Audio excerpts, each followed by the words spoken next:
Welcome to the Players Ball Podcast for AT Aliens by AT Aliens. I'm your host, Alice the Great, and I'm joined by my brother from another, MB, the man to be.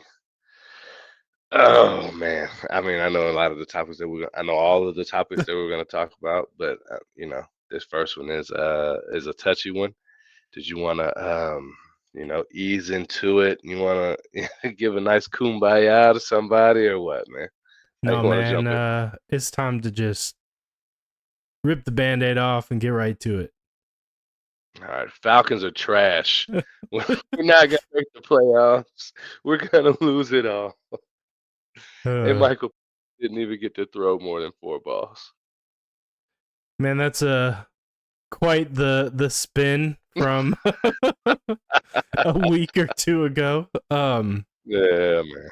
I'm not I'm Two not weeks. I think and correct me if I'm wrong, I think you say that with a little bit of sarcasm. Yeah, there's some jest in my voice. Yeah. Yeah, a But little bit. but to be fair, is it time to be concerned? Is it time to maybe have the finger on the panic button ready to press? And I think it might be. And I don't think it's because this team conceptually is trash, but we are in a really bad situation right now when it comes to injuries, lack of depth, and the way we're just playing. As you put it a minute ago, Kurt Tober is over, and boy, did it go out uh, with some flames. like uh like a reverse phoenix, man. it went back to the ashes. Oh man, like it was on a green egg for way too long, bro. Raheem Morris said something, and I'm gonna repeat. Said, don't nobody care about all them injuries. Like no one cares. I don't care, and I know those injuries are significant, but the stars are still out there. Our offensive line, from what I saw, was still whole. No excuse for those guys as trash as they did. I mean, and it was a thorough lashing from a rookie quarterback. I don't remember a more disappointing loss to the Broncos since the Super Bowl, bro. Like it was awful. It was terrible to watch, and I couldn't turn it off. It was like a train wreck, man. I could not turn it off. And that's what made it even worse. It's like I I stayed with a bit of optimism, even if I'm not expressing it vocally. I'm just like, all right, another drive, another opportunity to score a touchdown. They never came through for me, man. And that was hugely disappointing. And it was both sides of the ball. Both sides looked like trash. Special teams looked like trash too. They had a nice punt return. I don't know, man. I don't have a whole lot of good things to say. I have no good things to say about the performance of the Falcons on Sunday. I'm going Not to a one. say what I believe to be true. And it's never as good as it seems, but it's never as bad as it seems either. Coming into that game, the Broncos did have a top 10 defense in the league. So the pressures, some of it's to be expected, right? To be as bad as Mhm. it was is definitely alarming. But we've got, in my opinion, a mid to bad offensive line from the jump. I know the Pro Football Focus ratings say otherwise, but the eye test says we don't have that great of an O line to start. And then, as far as what Raheem Morris had to say, I care. I do care about the injuries. And the reason why I care about the injuries is because you sat here at the trade deadline and told me we were good enough, and you did nothing. And now look, you didn't get any depth. You did absolutely nothing. So to me, that is an indictment on Terry Fontenot and his lack of preparation for situations like this, because we know it's a league of, you know, who can who can stay the healthiest, who can get hot at the right time, or who can just have enough depth to handle the attrition because it's a National Football League. Injuries happen every weekend. I get where Raheem's coming from. Ain't no one care. Everyone has injuries. Yeah, but that's why you build a roster that has depth and that has playmakers. And we were mid at best to begin with, and you did nothing. So now you're trotting out a bunch of guys that probably wouldn't make the practice squad of other teams. The replacements. No, I won't say that they that bad. I mean, they were that They bad. they played that bad, but the names are not that bad, right? They Like they got Bo activated Nixed. Lorenzo Carter, right, to the lineup. He was one of those players getting Bo Nixed. Um, JD Bertrand and Troy Anderson both got hurt. We had just brought back Zach the rookie. Harrison. Well, Zach Harrison went down, but I was talking about Braylon Trice. He left the game injured. I didn't realize he played. I thought he was out for the No. season. So there was a rookie who played. Nate Oh, it's Landman? gonna drive me nuts. No, Nate Lamb's not a rookie. It wasn't Rook. Was Rook's it been hurt. Bertrand? No, it wasn't. It wasn't JD Bertrand.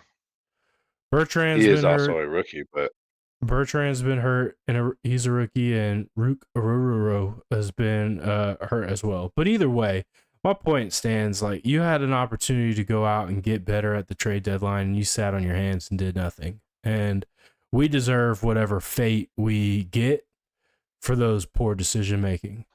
And we are. Brandon Dorless. Oh yeah. Okay. I was He like, played for no, the first no time. way it was Braylon Trice. He's out for the year. Yeah. But we have a. You said we sat on our hands. Yeah, we sat on our hands, and we deserve whatever we. On the positive side, we do have the bye week coming up, so we do have an extra week to get healthy. But you come off that bye week and have to play the Chargers, and they are one of the hottest teams in the league right now.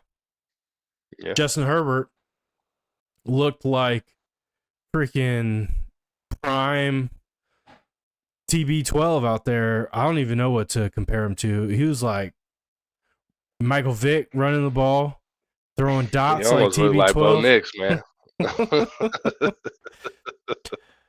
What's crazy is that at the end of the game, the Bengals were still in it because the Chargers were running away with that thing. But either way, they've won 3 straight. They're one of the hottest teams in the league, and that's who we get coming out of the bye week. And the way we've played the last 2 weeks, I have zero confidence that we can get a W. And then we turn around and we play Las Vegas on Monday night. We should win that, even beat up. It's Minnesota before them. Okay, Minnesota probably get drugged. Tough out. And then we get Vegas. I see at least one win on the schedule. We should get Vegas. We should get Carolina at home. But the rest And we of got those, the Giants at home too. the Giants should be a to the dub. Giants. Yeah. So the Vikings, Chargers is gonna be tough sledding, and then the Commanders as well. I mean, it doesn't bode well though, bro. So before we move on to the future, I do want to say, like, I don't know what move they make. They made their moves. They drafted a ton of linemen. They signed Kirk Cousins. They didn't draft Then a they ton of signed linemen. Justice. They did draft a ton of linemen. Brandon Dorless, Braylon Trice, Ruka Rororo. You can't tell me a 3 out of their bunch 5 of picks were linemen, dog. you can't tell me a bunch of 3rd, 4th, and 5th rounders are drafting linemen, man. You know those players. So what would you call them? Their depth. They're not starters. You don't draft. Very rarely do you get a guy that's going to be a first string, every down kind of defensive lineman past the 3rd round. Right. Grady is the exception, we're talking about not depth. the rule. You said we have no depth. Well, we don't have depth because those guys were brought in to start. No, they weren't. Some of them. Matthew Judon was a late ad, but he was brought in to start. Grady Jarrett is a starter. David Onyemata is a starter. Contavious Treat is not a starter. Zach Harrison was a starter. Those are the starters, None of them. not the guys that they drafted. That was their depth. But other than Grady, which one of those guys is a difference maker on defense? Even Grady hasn't been a difference maker on defense. Grady is coming Who would I off. say was supposed to be? I would say Grady, Onyemata, and Judon were supposed to be difference makers. Grady's coming off of a really tough injury, and he is on the older side. So I kind of will give him some bit of grace, right? He's still been out there. Matthew Judon, as you said, he's been a no-show. Arnold Ebiketie, also another starter, right? But none of those guys were guys haven't studs. played.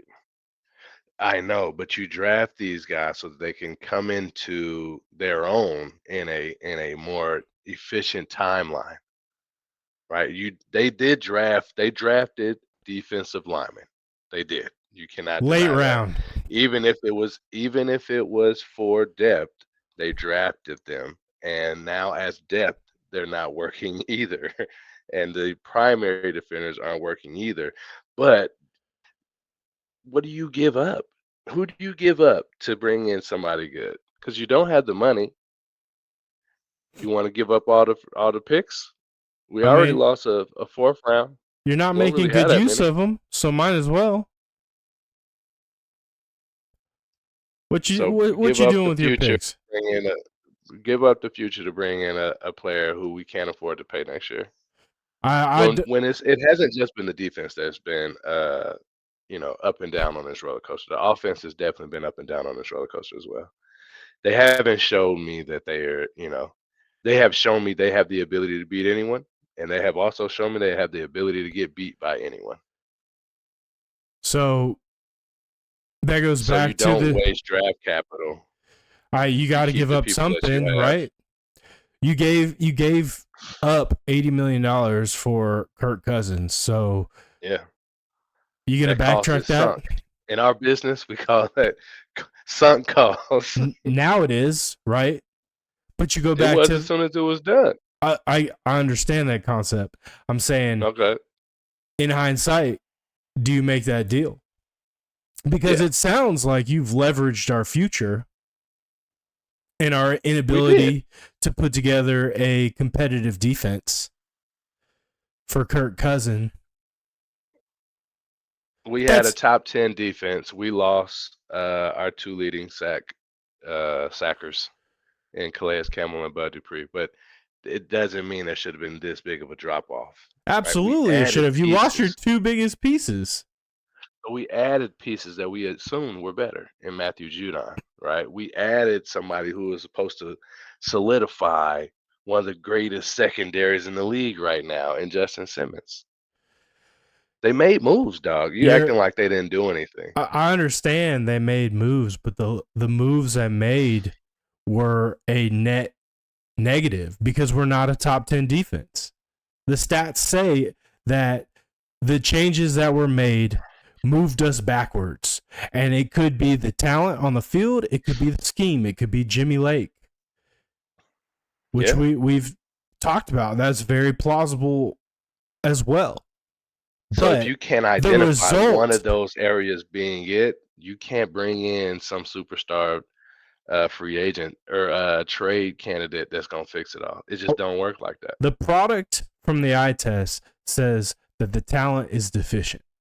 Now, what I It can't tell is. you is if the scheme is putting guys in a position that they aren't able to thrive, i.e., Matthew Judon dropping back into coverage instead of Hmm. rushing the passer every down, as you have talked about in recent weeks, right? 100%.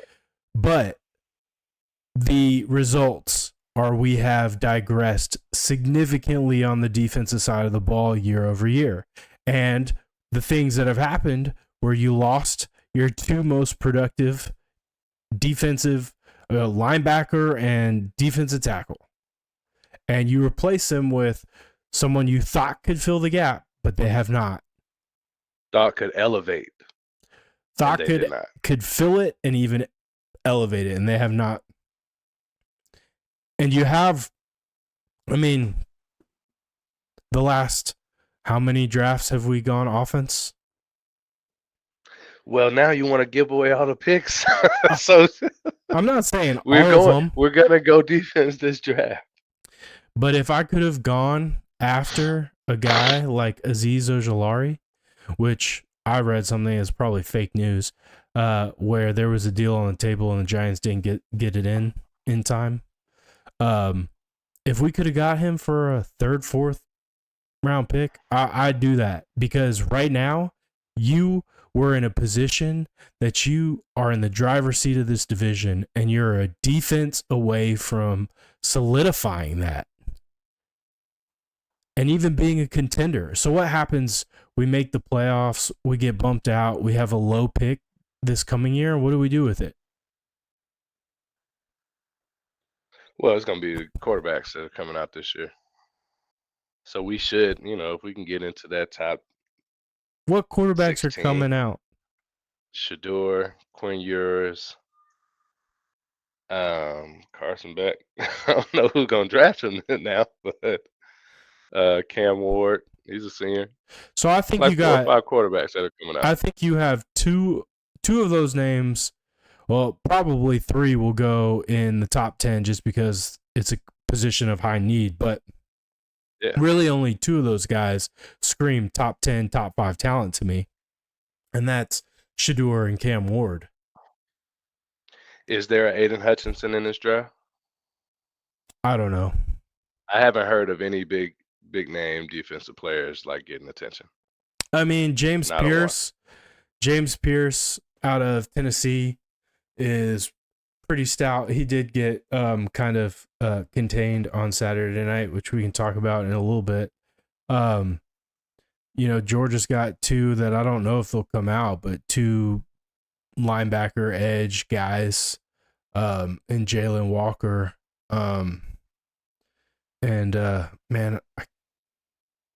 Jalen Walker and Michael Williams.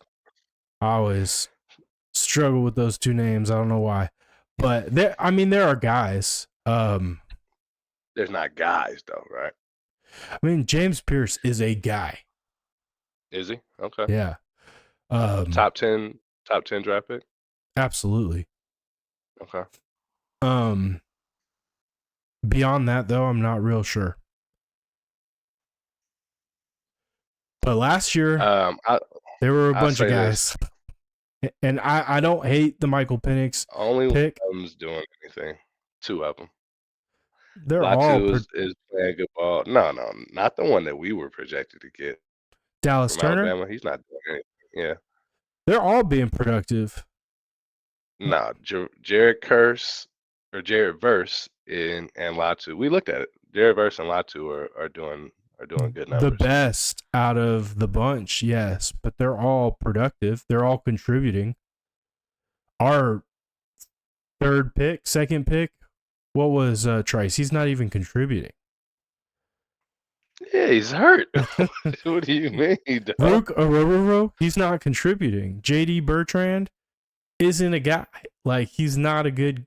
You said that. So with Bertrand, he was a later pick. You can't even count him against those guys. I'm right? telling you, the guys that you said that we went after are not really contributing, and those guys that came before him that we had an opportunity to get are contributing for their teams. That is the difference. Rook was supposed to come in and play some ball, and I think he got hurt. Number one, he didn't play a whole lot. And that was something that they talked about on Dukes and Bell, if not this week, last week, right? You drafted these guys. Why did you draft them if you weren't going to play them? They started playing them a little more. He got hurt. Right. I'll say, but this is my final point on as far as the trade deadline, man.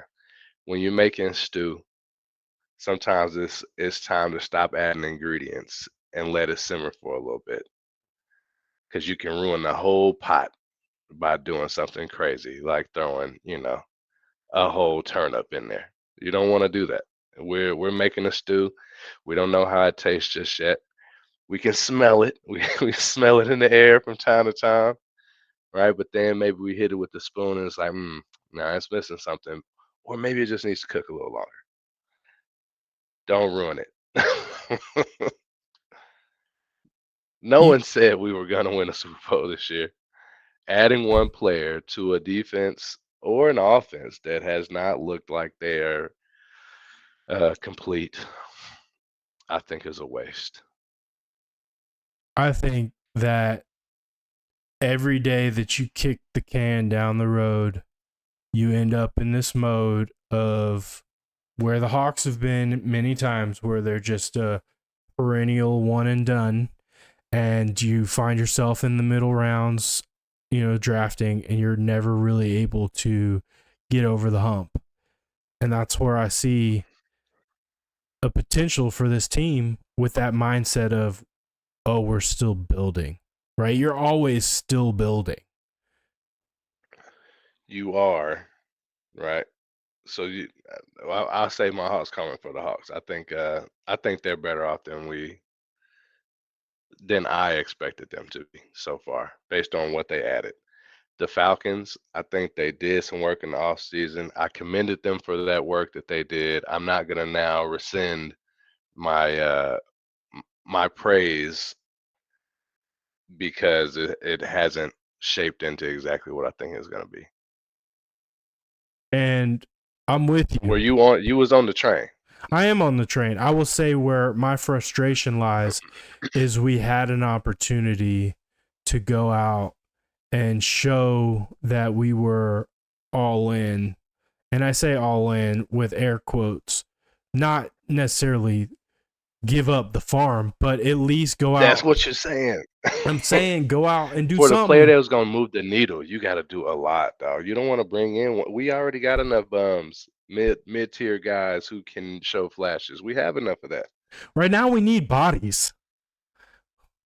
We didn't need Well, bodies 2 weeks ago, but now we need bodies. And what I'm saying is we could have gotten better without leveraging the entire future, but at least giving up a little bit, but secure your stake and your ownership over this division, right? Like step on their necks, next slay man up them. mentality. That's what Ross says, man. Next man up mentality. Somebody got to come in there and make a play. Yeah, Get we'll their see. opportunity. We'll see how they do, because that's what we're We're gonna gonna see have to what. roll with. But Yeah, yeah. It is what it is. I'm highly critical over that decision. I felt bad about it the day that it went down. I feel bad about it now, especially after two straight awful losses. So the rest of the season, 5 games. What do you have us winning? 3. I think we went through them. We got the Giants, Las Vegas, and Carolina, And the Panthers. Okay. which should be enough to get us in. Should be enough to win us the NFC South. But if we slip up against one of those 3 teams, the Saints might just be able to do enough to get it. Nah, they're too far gone. We The were Bucks up can though. we were up 3 games. They got one, and then they picked up another game on us last week. They're not in second place. They lost 7 games in a row. I know. I think it was more than 3. No. Maybe it was the Bucks that were 3 behind us, and we were up 3 Yeah. games on the division, and we lost 2 straight. And I don't know what the Bucks outcomes were the last two weeks. So they were They on a were on a bye. bye. Yeah. Yeah. The Saints But won. did they win the week before? Yeah, it was us.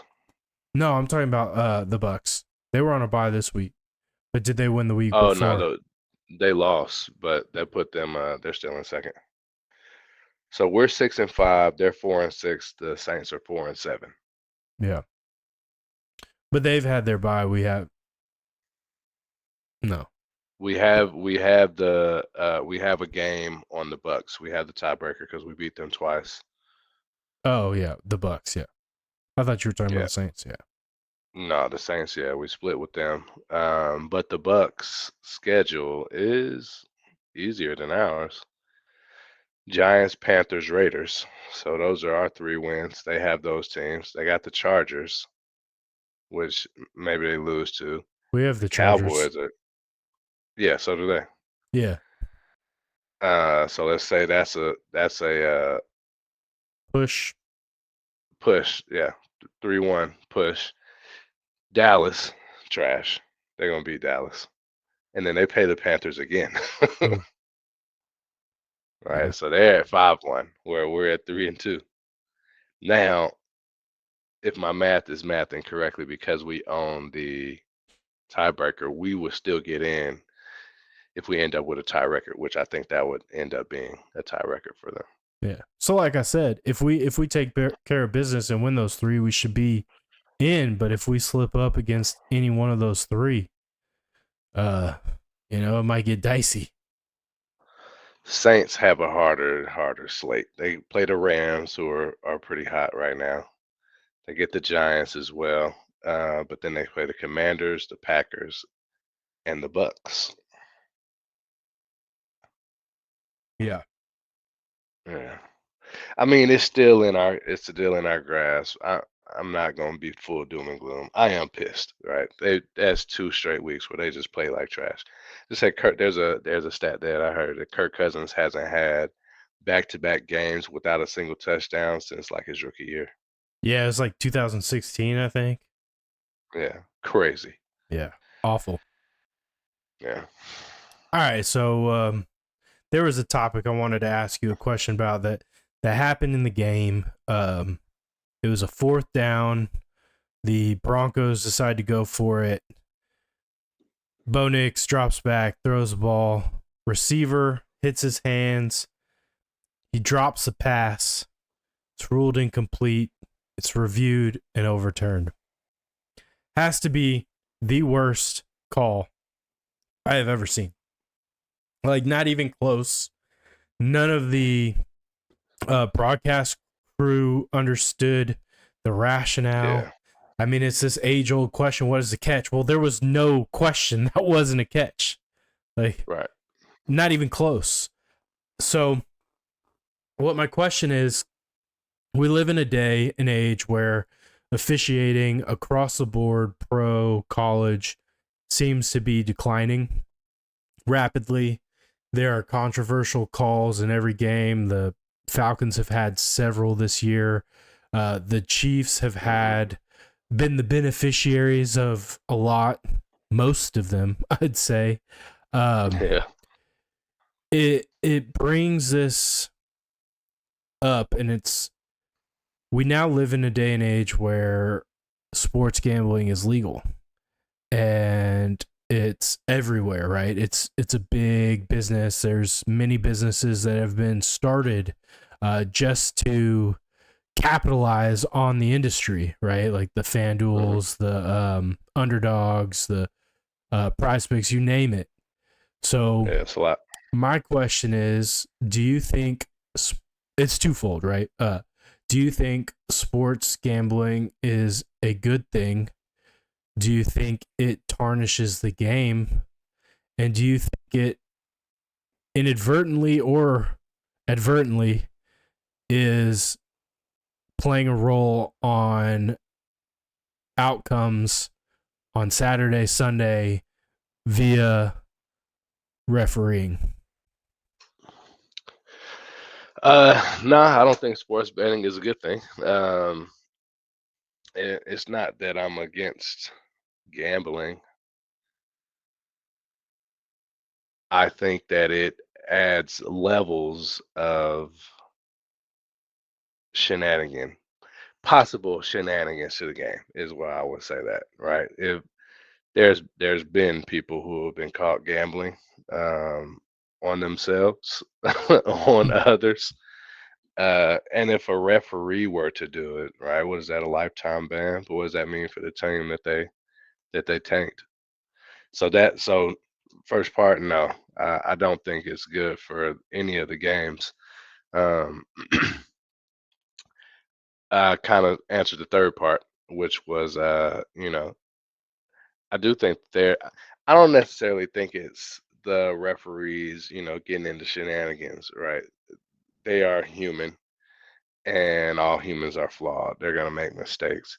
Should those mistakes be happening at this day and age with the level of technology that we have, and you can look at everyone can see with a with a blind eye that he didn't catch that ball, right? Just like we all saw the pass interference against the Chiefs. Or when we played the Chiefs, they pass interfered Kyle Pitts in the end zone. I think that sometimes it does look like it's more than a mistake, but it's less my thinking that they're trying to impact the game and more my thinking like it's time to replace them. Honestly, we have the technology to do it. I don't want robot referees, but all these camera angles, if you can't make the call, then the call stands. But there's a lot of calls you can make just based off of, having an 8K camera in the sky and on the sidelines and in the pylons and in the first markers. They are everywhere. It shouldn't be an excuse for bad calls to stand. But I don't know that the refs their pockets are getting any fatter. If anything, they're just getting hate mail. Or trash thrown on the field, or whatever. I always want to think the best intentions of people. So I Mm, don't want to say that, every ref in the league is dirty and, they're the fix is in, right? But and we are human, right? Mistakes are going to happen, and even with all the technology that you brought up, you can't necessarily account for everything that happens in a football game. There are going to be occasions where you can't see what happens, yeah, and you see it a lot, on the goal line when everybody's in a pile, right? Like you can't really see where the ball is. Things that kind of drive me nuts are when they do make inferences of whether or not the ball crossed or didn't cross the goal line, and the camera's shooting down an angle. It's like, I know you on the sidelines are not doing the math to figure out that trajectory, right? To yeah. predict that. Like you're making a human inference, and that is not the spirit of what referees are supposed to be doing. They're not supposed to be inferring what they think happened. It should be inconclusive, right? It should be Well, without that's a the thing doubt. that you just said, though, right? Like with the technology, there's going to be views you can't see. They definitely can't see it.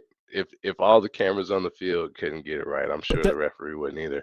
But I but do think that is their job, is to infer, right? They're like judge, right? You need it's supposed to be an unbiased third party who's going to make a decision, right, wrong, or indifferent. They're going to make a decision because if you leave it up to the two other sides, they're going to pick the decision that's most advantageous to them. I think I think you can't infer. I think you have to go with what's available. And if you can't definitively make a, like, if you definitively can't tell what happened, then you have to go with the rule on the field. Like that's the spirit of the way it's intended in the rules, right? That's the reason why you have Yeah, a confirmed or stands call, right? One is supposed to be for, yeah, we confirmed absolutely without a shadow of a doubt the decision was correct. Whereas stands is, well, we don't have enough evidence to overturn it. inconclusive. Yeah. Yes. And they And botched that in the Falcons Chiefs game or Falcons Broncos game. They completely absolutely. dropped the ball. Yeah. So with that being said, like I understand errors and you're not going to get 100% correct decisions, but is inexcusable to make as blatantly bad of a call with all the tools at hand in this game. And my instant reaction watching it is it's fixed, right? Because what else explains like the decision making process there? And Is- that is a 1 + 1 = 2. That makes a lot of sense, and I don't know how I'm gonna dispute it. I'm gonna try, but I don't know how. and That's it's very not good. really meant to be disputed, but like I'm just saying human instinct is when you see something so egregious to instantly go to, oh well, Vegas is involved, because that's where we are in the sport. And Mm, I think it's a bad situation on all parties. I too am I'm not against gambling. I actually have seen people do extremely well, gambling on sports, and like, people make careers out of it. It's sprung a lot of jobs. It's created an entire industry. However, it tarnishes the sport. And 100%. that's where I come to. It's like, as a fan, I hate it, especially in the moment when stuff like this happens. So is it you're thinking it's the gambling that is the catalyst of them making these bad decisions, I'm not or saying could it that be to be the something else? case. I'm saying that the gambling is the catalyst to, as a sports fan, raising a suspicion. To believe it. Okay, yeah, that makes sense. What if they are? Is there any possibility that they are doing their job, and their job is to do what they're told? Yeah, I mean, there's always a So it's not possibility. Vegas. Well, it's not. I'm saying it's not Vegas that's So the saying, okay, fix I is need in this. by the league. Yeah, we want to see Patty Mahomes win 3 in a row. He's the face of the friend. He's the face of the league. Just give him a call or two. Don't impact the overall standing of the game, but So there is a documentary on Netflix, and I don't remember what it's called. I'll look it up and I'll put it in the description. mm, But it goes into two big sports gambling situations. One was a college player, basketball player, who was point shaving. The other was an NBA referee that kind of goes into some shady dealings, because despite what we say in terms of sports gambling, it's been happening for decades. It's just been oh yeah, solely through Vegas, right? Or legal, casinos. It hasn't you got been. prostitution and you got gambling. Two of the oldest professions in the world. um, but it wasn't widespread. It wasn't sanctioned and even promoted by the leagues, which it is Mm, now. Which is kind of which is crazy. wild. Yeah, it's Yeah. crazy. I mean, it's not going to be long before you're able to leave your seat, walk up to the, concession booth and place your in-game wages, right? Like that is coming, uh right or I wrong, wonder or why that's not here yet.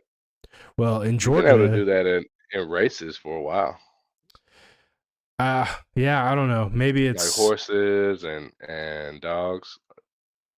You walk up to the booth, you make your pick, you put your money down, and if you win, you come back and get paid. yeah. Um I don't know why it hasn't happened yet, but I can tell you what is coming for the league. I think when, and maybe, I don't know if it will take one stadium, making the decision to do it, like one group, or if the leagues will wait until it's legal across the board. Because here in Georgia, right, it's still not legal to gamble. Well, politics is bought as well. Yeah, So as soon as they want to do it, they can get that moving and shaking. yeah. But there's That's interesting, man. the other documentary. I think it's a series, so I think it's an episode. Is about a referee in the NBA who is pretty much openly now uh doing what you were saying, basically making points of emphasis, trying to Mm, skirt within what the league had mandated throughout the week, but in a yeah, way that kind of pushed the games one way or another. yeah. Was it the Kings, was it a Kings playoff series that he refereed? I might have saw a part of that one. Like I said, it's been a while since I watched it, so I'll have to look it up. But with all that's going on with that particular call, and then I've been watching, and I stay in tune with Dog Nation and even peep what some of the opposing fan bases say before and after we play them, and a lot has been said by Tennessee Vols fans and even their coach about some officiating calls that went against them on Saturday, that I would be Yeah. remiss if I didn't pose the question. And I even I had a conversation with my mom, and like she's told me time and time again, like she doesn't watch games anymore, and one of the big things is she thinks that they've taken away the amateurism of college football, with NIL being just kind of abused.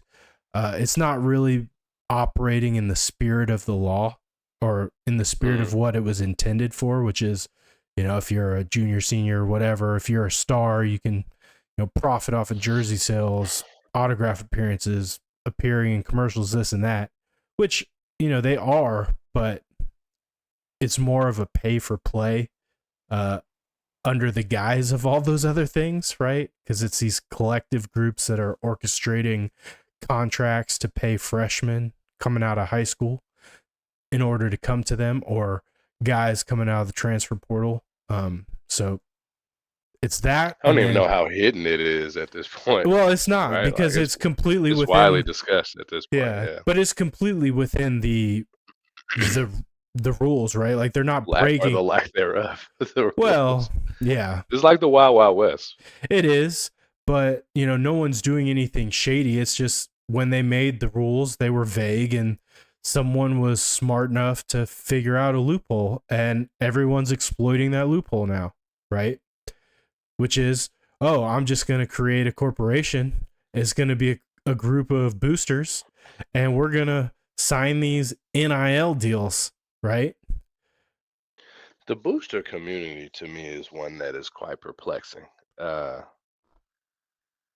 like you have so much money that you want to build up your alma mater's football team. It's the fanaticism, man. It, on top of just having the money. Yeah, no, it's got. That's what I'm saying. It's got to be more than just having the money, because you could. I mean, you could invest that. You could flip that a ton of ways. They're literally giving it away.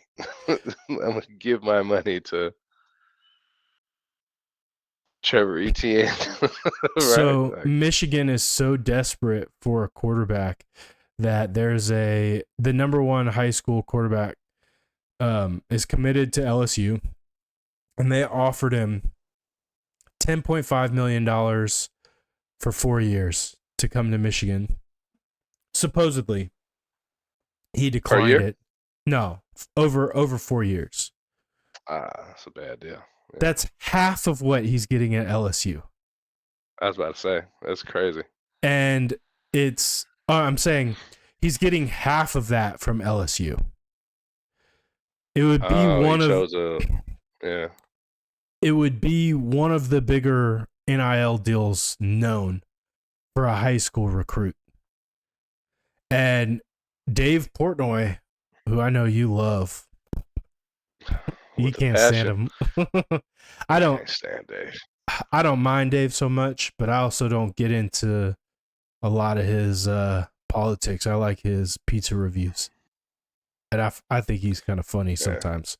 But I like his company. Like a lot of people that are on the Barstool roster, I'm a big fan of. yeah, I just don't like him. but either way, he openly said a couple weeks ago, maybe a month ago, that he would personally pay for a quarterback to come to the University of Michigan. Like that's how Mm. desperate he is, because they're in the toilet after last year. I mean, that program was left in shambles. Jim Harbaugh knew what he was doing. He ran for the hills because he was about to Got get in, got out. He got him a chip though, and they can't take that away, or they're not trying to. no, but it is tainted. and it will forever be tainted. Mm. By the Sign Stealer. That's the name of that one, right? Yeah, Yeah. it's really good. It's hard to I mean, they knew what they were doing. Yeah, there's no plausible deniability in that. Oh, they're denying it. They are denying it. It's just not plausible. Like, no, come on, dog. Yeah. You got blood on your hand. We tested the blood. It's his. You did it. No, it wasn't me. I didn't do anything. It's all Yeah. right. Glove Yeah. don't fit. You must have quit. It'll be crazy to see because apparently the all the all the fallout from that hasn't fully happened yet. But either way, the NIL money is crazy. The desperation for some of these fan bases to be back in prominence and boosters with a lot of money, they're willing to do, what feels But like isn't the that story unthinkable. about the LSU commit a bit encouraging in that regard then, right? Like he turned down the money to go somewhere else? But he turned down some money. He didn't turn down the money, right? Like He didn't turn down all the money. He turned down some money. You said half. yeah, so he'll only make $1 million a year. What? I mean, is LSU, I guess they are more poised to win, huh? Michigan really is in a terrible spot, huh? Yeah, and I think there's more to it than just the money. I mean, that is a big uh, component, but you also have to think that that money is the base salary, right? Like you still have opportunities to go out and get more, and both LSU and Michigan are big brands. He'll Yeah. have plenty of opportunities if he stays with his commitment to LSU. He'll have plenty of opportunities to make money, and honestly, he'll play in the best conference in college football, in my opinion, and that matters. And the exposure and everything else. Michigan's not a bum program, right? Like they're have a huge tradition. They're one of the powerhouse programs of all time, but it's not all just about the money. So that is somewhat promising, but it's also like this kid's in high school. He's proven absolutely nothing yet. He's still going to make $1 million a year. I'm sure there are players on that roster that have won All American awards and things of that nature that aren't making that money. Think so? That amount of money, yes. Mm. Hey man, value is set by the market, even for football players now. I, So s- I just think that kind of is what it is.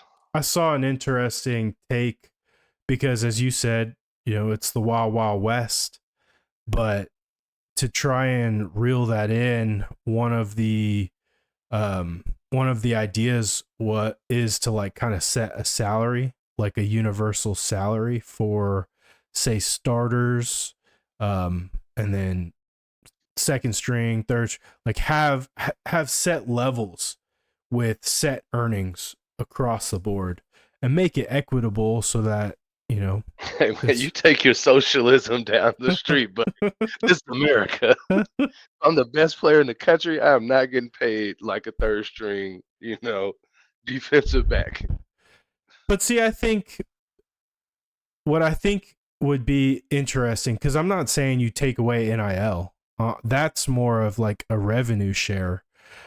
I Yeah, think, but you get rid of this, pay to play, and you make it more about true NIL. Like if you're that number one player in America, you're going to have plenty of opportunities to appear, be in ads, commercials, endorsements, just like a MJ or a LeBron James, right? And that's mhm, separate from their NBA salary.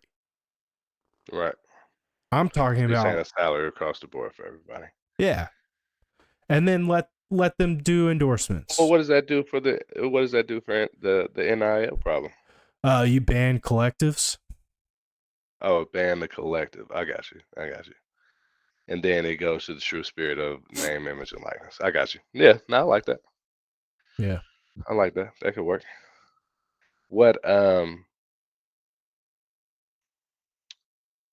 I was thinking like how that would work at smaller schools, right? We talked about that before, how, the salary would have to come from everybody because Kennesaw State can't pay can't pay players like a Ole Miss can. Yeah. I don't know how you get past it. There's a lot of people that believe that we're headed towards this like super conference Mm, where basically the SEC and the Big 12 basically merge into one super conference. And at that point, you basically have the NFL, right? yeah. uh, and when it comes to that, that league would govern itself. And then you would have all your other schools governed XFL, UFL, whatever, CFL, uh, self governing with different pay scales, right? I mean, Mhm. and the money's different in those leagues. It is. It is. Um, I would think that college is probably that becomes the true minor league though, It because that's always, where most of your talent is coming from. Well, because you do have those other leagues, right? yes, CFL is Canada and USFL. Is that right? yeah. The one The Rock is a They merged with the XFL, I believe. yeah, Yes, there are players that come out of those leagues, but they don't. By and large, those guys played college ball, right? right. I'm looking for their second shot. Yeah, it's more like the G League than it is, a minor league, so to say. And in the G League, well, not. Can you go straight to the G League from high school? They had Hmm. that team, but weren't they getting rid Yeah, of no, that you can. team? Weren't they You getting can rid make a G of? League team out of high school. You could with the G League Ignite or whatever, but I thought they're disbanding that. I could be wrong, Uh, but I thought the G League Unite or whatever that team Ignite team went under, and this is their last year.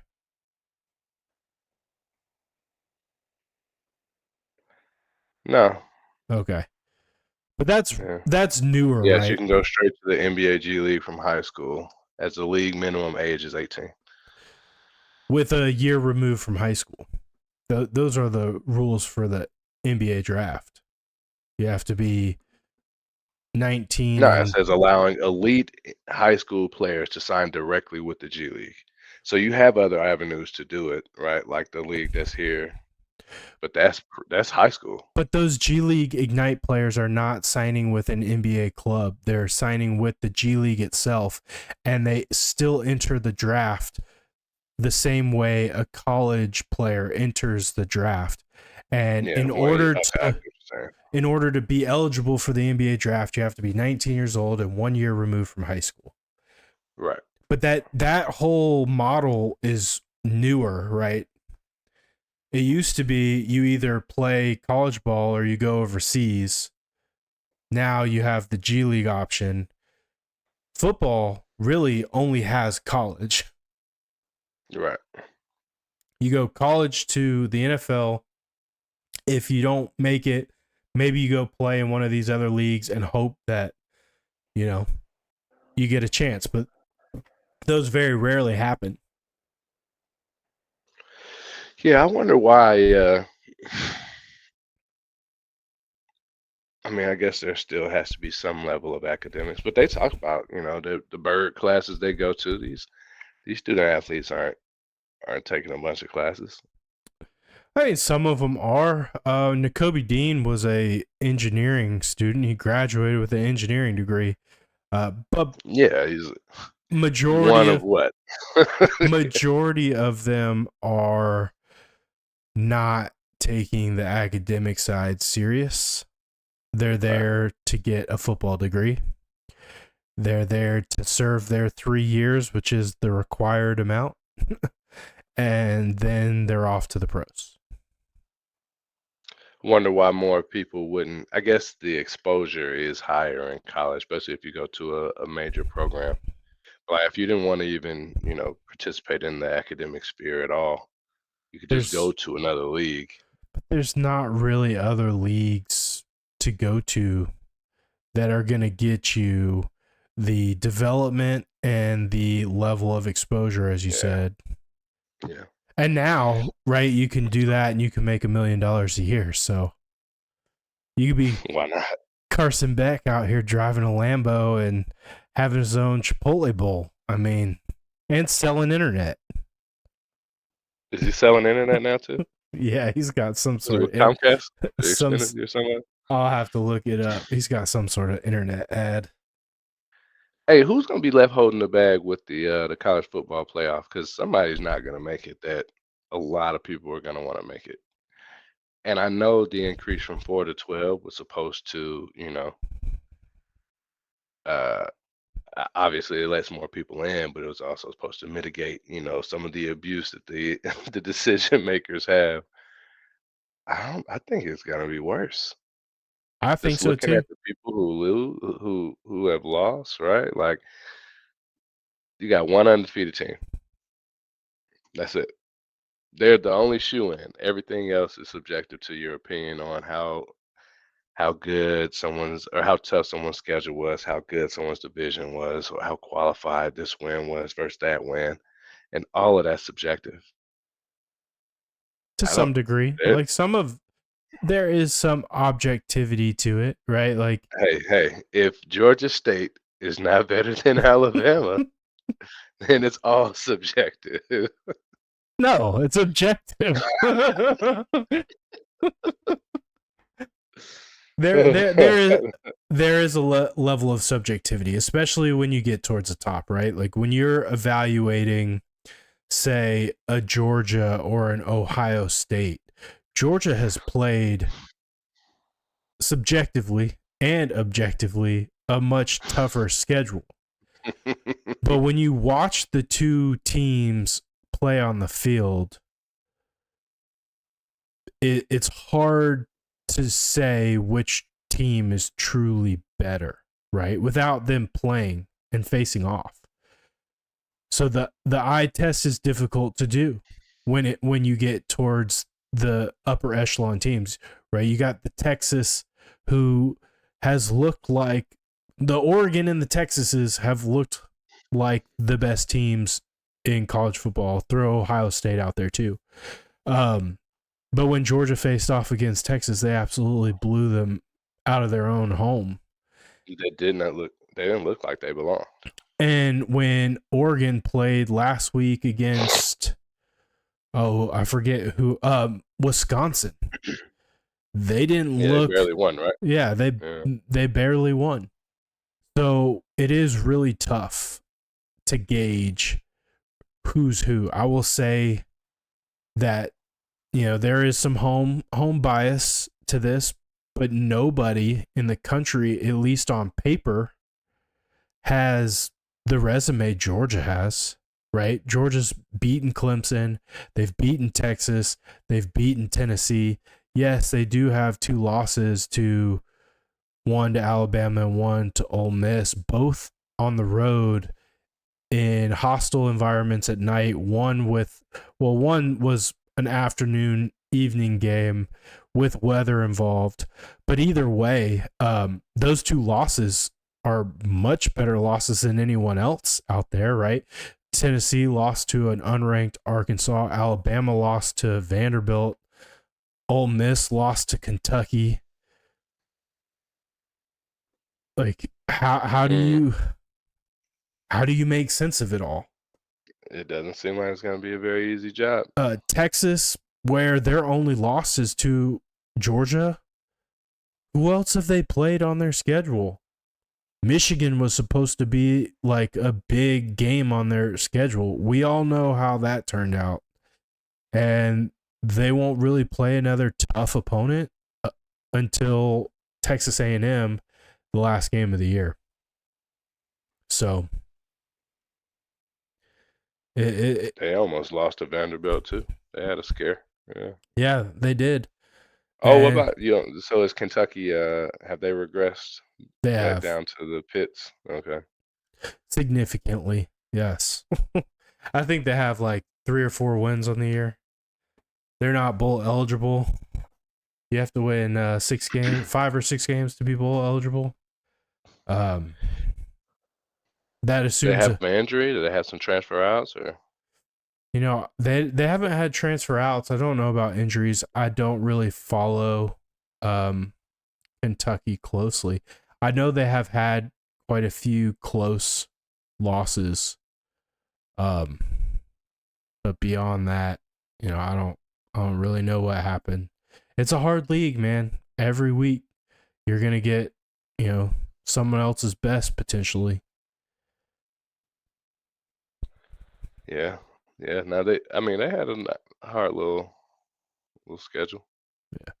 I They don't know. lost 20-17, or they beat Ole Miss. Oh yeah. They beat Ole Miss They beat 2017. They Ole lost Miss to the Dogs 13-12. they beat Ole Miss at home at Ole Miss. Mm. Yeah. Any given Saturday, any given Yeah, maybe they Sunday, beat Texas. That clears it up. Texas is more likely to lose to A&M. Mm.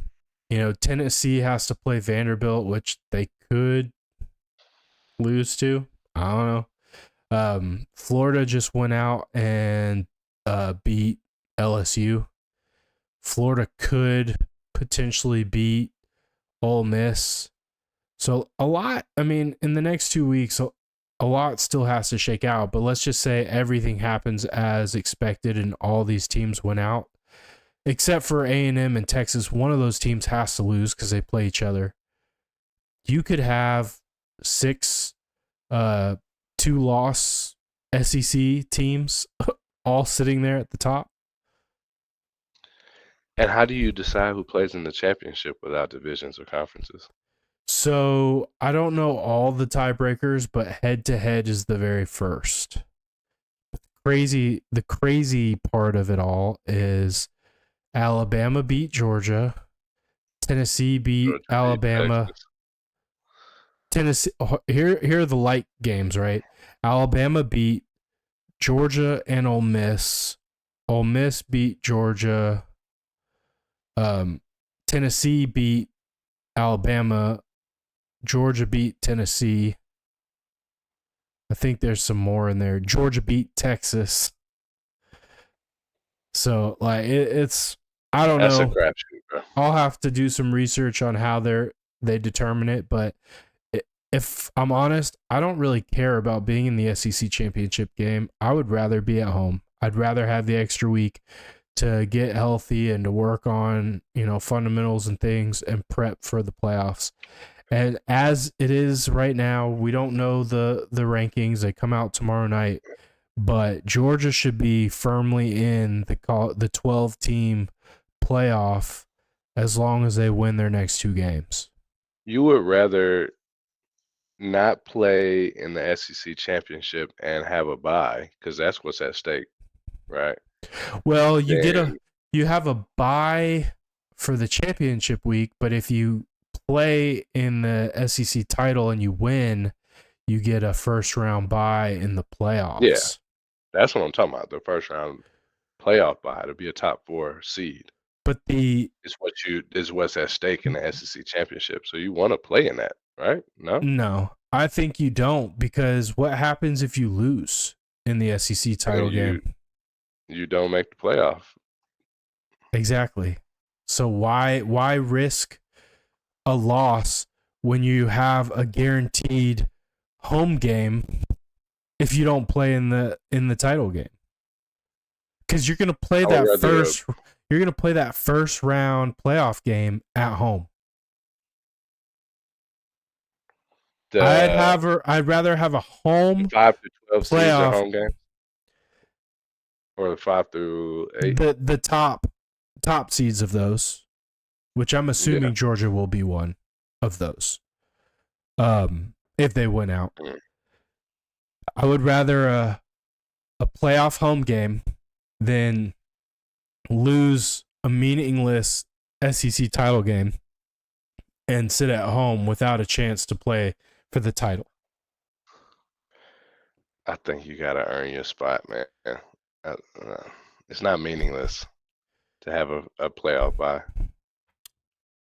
It's not, but I would You want to win a say championship, or you want to go to the first round. You want to win a championship. I want to What's win your it easier path? to not play in the SEC title game and win a national championship. That's the No, to easier win path. the SEC title game. Nah, man. It's not an Yeah, easier path. dog. I'm telling you, it's not an easier path. You're talking to somebody who went through making it barely by the skin of my teeth and winning. Those extra games are tough, bro. You don't want those. No one does. It's just a matter of when you play it, right? Because if you play in the conference championship, you're playing that extra game. You're just playing it a week earlier. Hey, if you don't believe that Georgia's the best team in the SEC, then I understand your decision. I still think they are. I'm just I just taking don't it want them to run into Alabama. from a Georgia fan who believes that they were the best team in the country last year and would have won the national championship had they been given an opportunity, that we were snubbed because we lost our conference title game, which was complete garbage because it was by 3.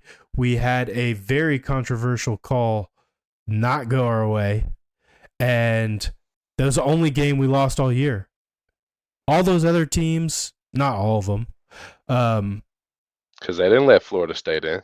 they didn't let Florida State in, but they let Alabama in, who had a loss prior to that. They let Washington in, who had a loss prior to that. They let Texas in, who had a loss. They had Early losses. Alabama lost to Texas, I believe, and it was fairly early. it doesn't matter. A loss is a loss.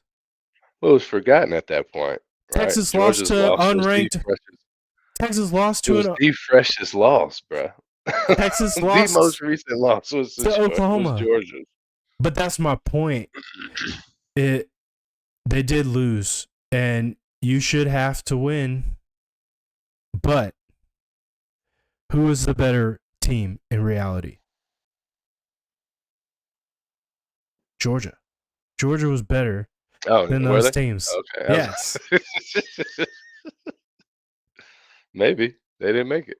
I don't even think Texas played in their conference title. They might have. But either way, Yeah, I imagine they did. I don't know. I don't know who won the Big 12 last year. They might have. They lost. No, I don't think they did because they lost to Oklahoma. Let's see. Big 12 champion 2023. Yeah, Oklahoma. Oklahoma won. No, Texas did. They beat Oklahoma State. Ooh, that was a terrible championship game.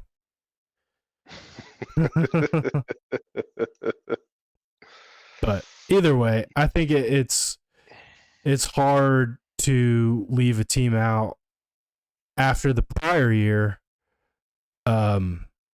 Alabama got in without even playing in the conference title game. Because it was Georgia versus who? LSU. Huh. Yeah. Is that Ogeron still? No. He was It gone, was right? Brian Kelly.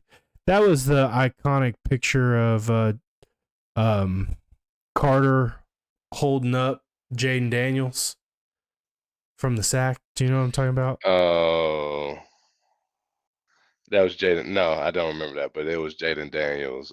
First season in New Yeah, Orleans okay. or in Baton Rouge, I should say.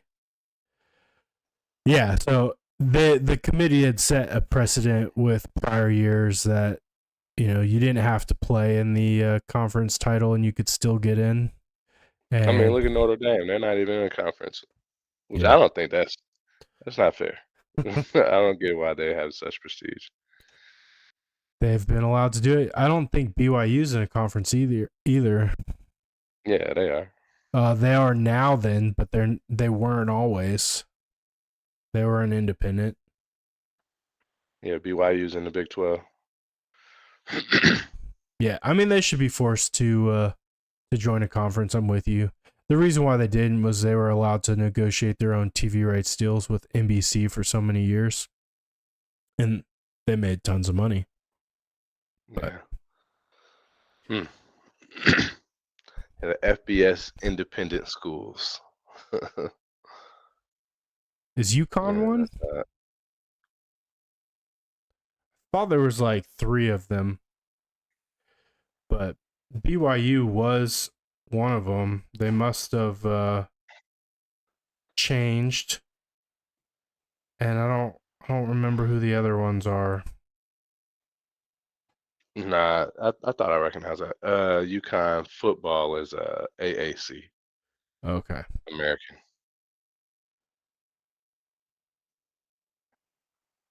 But yeah, Oh, nah, it's gonna be interesting, man.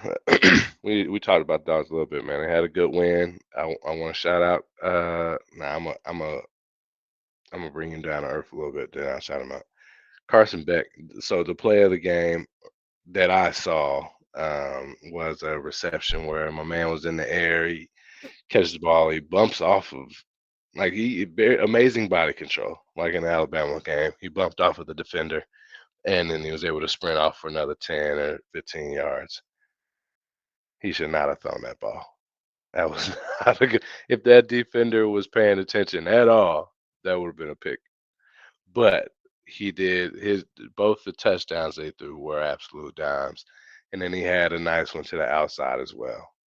But I was like, oh the man, play there he the goes. play He you're got real talking lucky. about was to Dominique Lovett, and it was a free play Love it. Yeah. because it was Oh, offsides. was it a free play? Yeah. Okay. No, I I had guess that gets it was good. so I watched the film sesh today, and you're right. Mhm. Like that was a risky throw, trying to thread it in there, but it was a free play, and the underneath defender had his back to the quarterback, so there was no way he was going to make a play on the ball.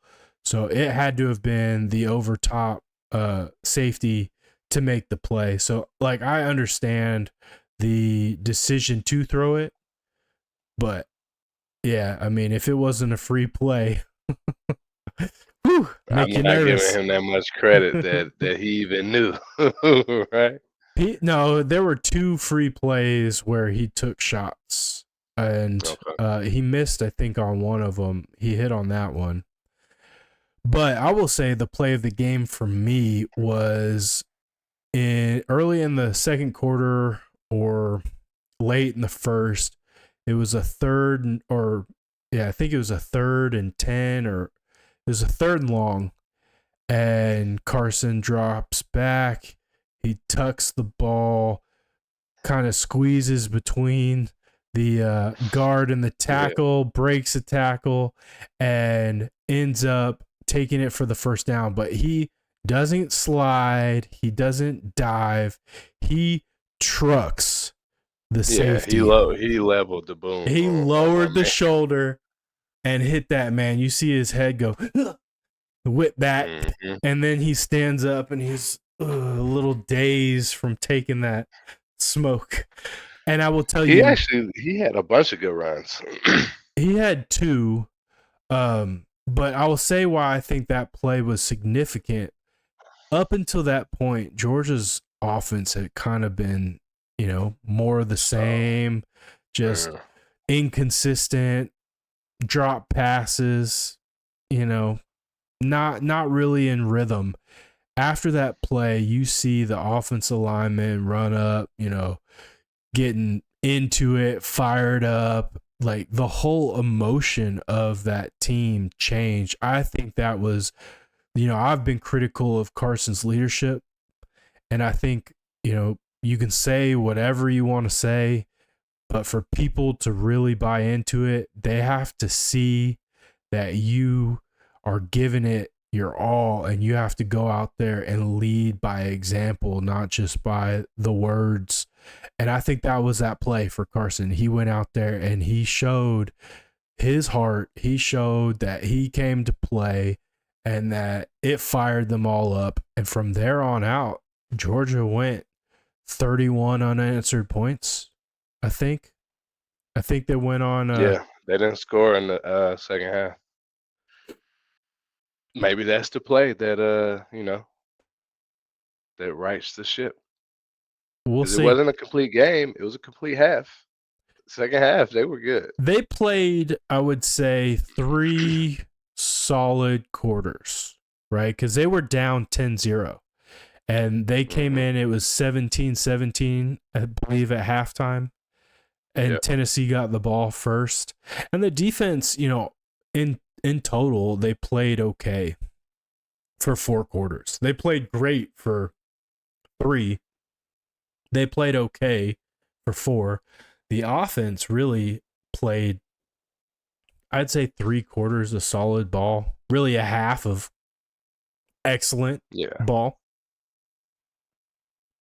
Because the way they started was real slow, and I know that didn't persist fully through the second half or the second quarter, but yeah, It was second. I say 2 halves of 2 quarters of football were played. the game started with a very eerie start to Oh yeah, similar to some other games where on the second play of the game, Carson throws an absolute dime. Well, I say it was a good ball thrown away from the defender. Arian should have caught it. It would have been a 35-plus yard play. He drops it.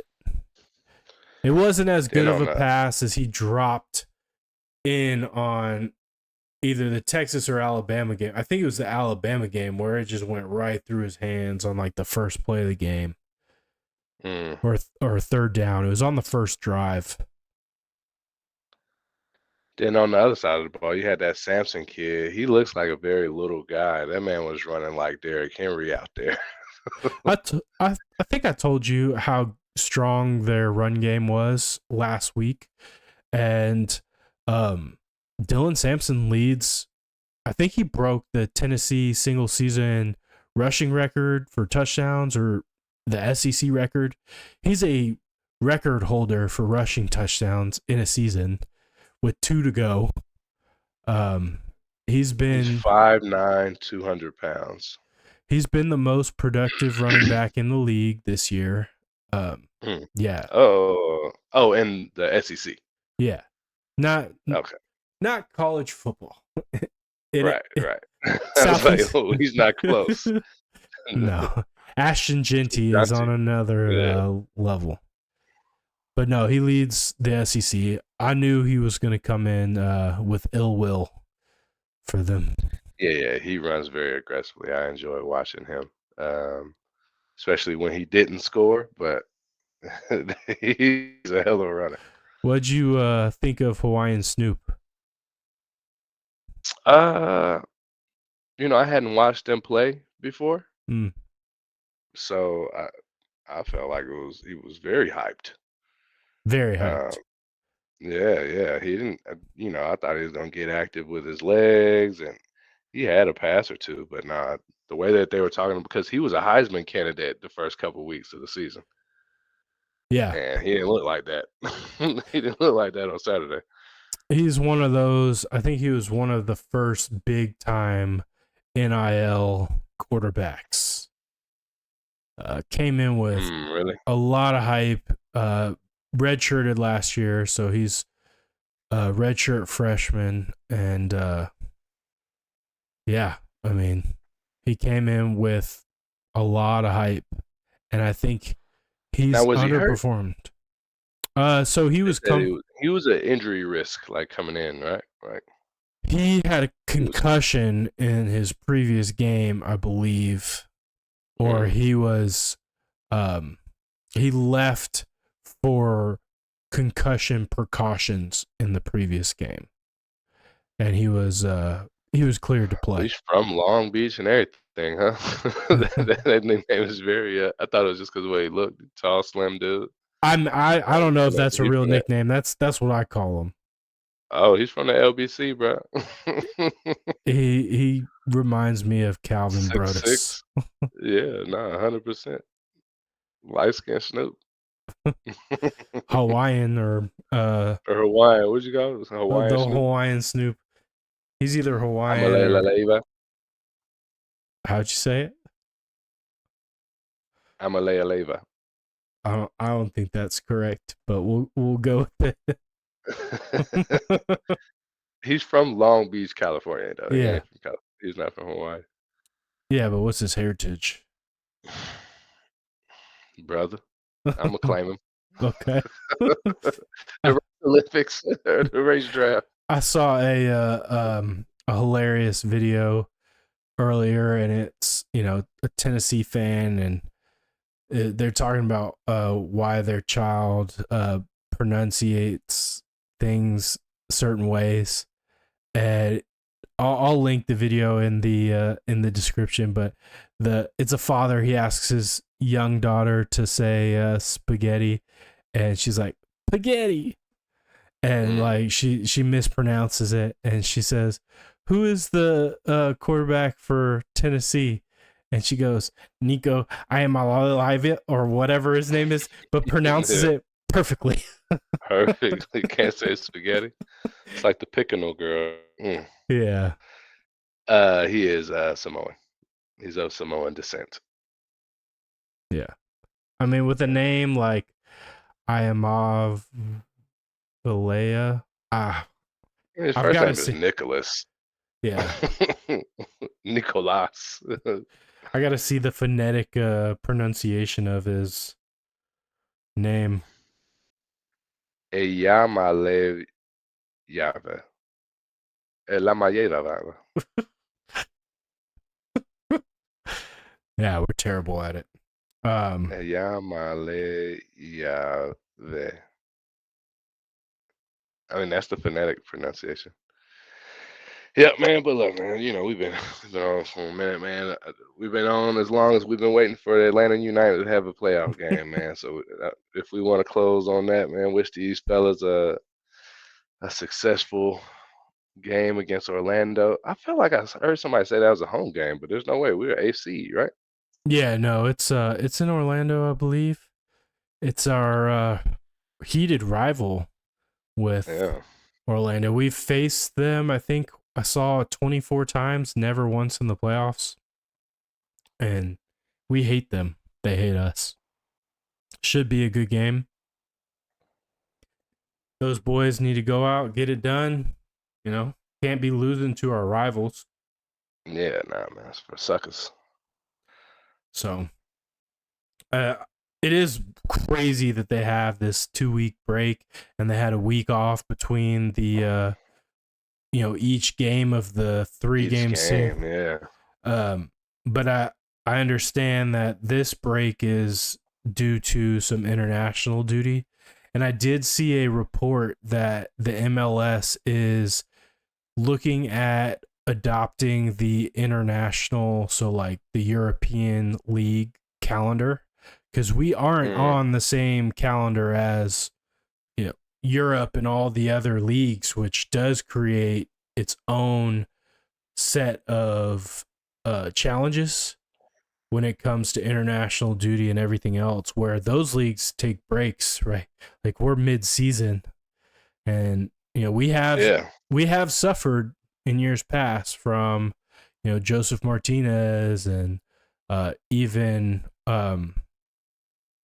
Almiron and others, Yorgos Yakamakis, even like Barco, like all of our DPs over the last couple years have at some point or another left and had to play for international duty, and modifying the league calendar to conform with everybody else in the world would go a long ways. and making us less of a second rate or third rate. What did you call it? I League? don't remember. Third rate, yeah. Bush, the Bush League. It's Bush League Cut rate. soccer, man. Yeah. Was it cut rate? Cut- I think it was third rate. Uh, Because, we behind all these other leagues. We don't matter. It's yeah. like, no, you guys, you wait for the pinnacle of your season. You hold that for a couple of weeks. We got something to do over here. We'll let you guys start your little league back in a minute. Yeah. But Yeah, yeah. but Atlanta United, let's go, baby. Vamos, vamos, vamos, ATL. Vamos, Yeah, I know vamos, we vamos, started the game with ATL. that. All right. Oh Well, man. um, we didn't get to the Hawks tonight, but I will say, they did go 2-1 this week. Mhm. Dyson Daniels is absolutely thriving. Love to see it. Ricochet, he's been doing his thing, for a Larry rookie. Nance. They have seen to getting better. Hopefully they stay. They dropped one last night that absolutely they should have won. Yeah, been up 15. That would have been a sweep on the week. And Yeah. the game that they beat Boston was out without Trey. But let's digress, man. We're gonna have another The 2-hour ref episode. the refs tried to rig that one too. I don't They know if you did. saw all that, but yeah, good job, Hawks. Keep it up. Keep growing. Right, that is a team that is building and has every reason to uh, be in that build mode. Unlike the Dirty Birds, who should be in win now. Yeah. Uh, Yeah, $50 million quarterback, you should be winning now. I'll concede that. yeah. So But we in the kitchen. Let it cook. What Glorilla say? Let them cook. I'm frying it. Let them cook. Let but that stew simmer, man. Something good gonna come out of it. no matter how much disappointment or how critical we may be of our teams, we still love them. I think that's why it hurts the most when they disappoint us. But hopefully, bye week does some good. Hawks keep on getting better. United get a W against our rivals and continue to shock the world in pursuit of that MLS Cup. And Georgia take care of business and make their way down to the 12-team playoffs. Yeah. Swan diving off the boat if we go 3-0 or 0-3, bro. I know the Chargers are good, but we got to win that game at home. Or else I'm out. All right, At least so for the rest of the season. Yeah. everybody be on watch for Alex. Yeah. Watch out for your boy, man. You see me driving and yelling. Just bring me back to space. Like, hey, buddy, it's okay. Do a Why are you wellness going so check. fast? Got to do a wellness check on your boy.